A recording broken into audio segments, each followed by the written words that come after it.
Voilà, c'était Hachbal, les lionceaux du califat, à revoir sur arte.tv, réalisé par François-Xavier Trégan et Thomas Dandois, qui est ce soir notre invité.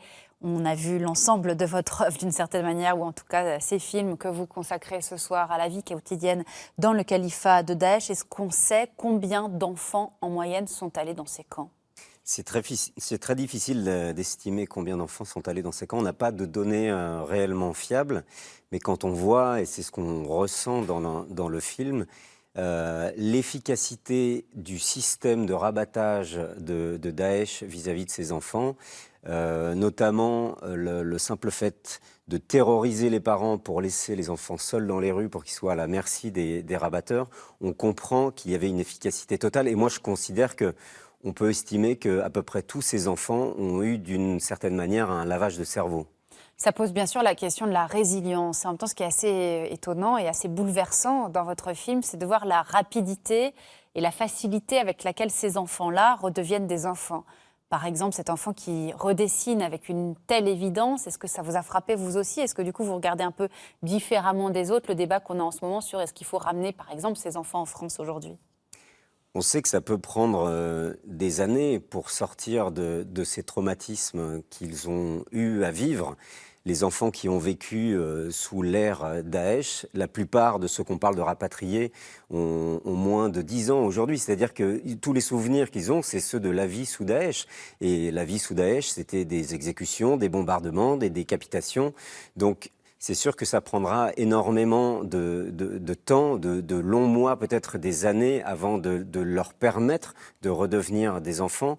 Mais il ne faut pas se tromper de combat. Ces enfants-là, qu'ils aient été enfants combattants ou non, qu'ils aient été dans les camps ou non, ça reste avant tout des enfants qu'il faut protéger et qu'il faut aider, à qui il faut offrir un avenir. Comment vous regardez d'ailleurs ces leaders politiques en France ? On pense à Marine Le Pen, par exemple, qui évidemment utilise cette actualité-là pour dire qu'il ne faut pas les rapatrier, la froideur ou l'éloignement de certains jugements. Vous qui venez de consacrer presque 3 ans à ce qu'était la vie sous Daesh, comment vous regardez ce débat français ? Vis-à-vis des enfants, je crois qu'on se trompe de combat en les considérant comme des personnes responsables. Et ils n'ont pas demandé le sort qui est le leur. Et ce sont, qu'on le veuille ou non, aujourd'hui, des enfants de la République. Et si on veut pouvoir se regarder en face, en tout cas c'est mon avis, en tant que société, maintenant et dans quelques années, on ne doit pas se tromper et on doit continuer à considérer ces enfants, comme des victimes, et les prendre en charge et les aider. 3 ans, 3 années de votre vie à vous intéresser à la vie quotidienne sous Daesh. Est-ce que vous avez été frappé, comme d'autres, par les parallélismes qu'on peut établir entre le totalitarisme Daesh et le totalitarisme du nazisme, par exemple, notamment en ce qui concerne le lavage de cerveau et la propagande, finalement, chez tous les secteurs de la population et même les enfants ? Ça, c'est clair que Daesh avait très bien compris le principe du totalitarisme. Il coche toutes les cases. C'était un système qui est fondé son pouvoir sur la terreur, qui fondait son pouvoir sur la surveillance permanente et généralisée. Ils allaient jusque dans les maisons, ça a été courant. On a entendu parler de plusieurs cas d'enfants qui ont dénoncé leurs parents. Ils ne toléraient aucune forme d'opposition. Donc je crois que là-dessus, il n'y a absolument aucun débat possible. D'ailleurs, l'État islamique était finalement plutôt moins un État islamique qu'un État totalitaire.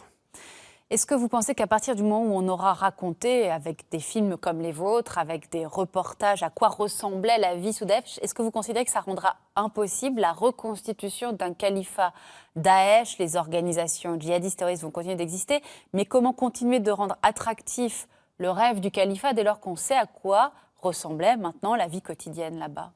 C'est un peu la vocation et le but de toute cette trilogie, parce que Daesh a fait venir beaucoup de gens aussi avec ses rabatteurs sur Internet, des rabatteurs, des rabatteuses qui faisaient des promesses multiples aux Occidentaux et aux gens dans le monde entier. Et c'était de la publicité mensongère. Et c'est ce qu'essaye de montrer aujourd'hui cette trilogie, c'est que les promesses n'ont été absolument pas tenues. La fin du rêve du Cham. Merci beaucoup d'être venu nous présenter vos 2 premiers films après Les femmes et les enfants de Daesh, un dernier film que vous avez aussi réalisé. Il donne cette fois la la parole aux premiers déserteurs de Daesh, ceux qui, dès 2015, ont réussi à fuir et ont pu témoigner, ont pu raconter l'horreur pour contrer précisément le discours enchanteur de la propagande sur le califat. On voit ça tout de suite, dans un instant. Restez avec nous.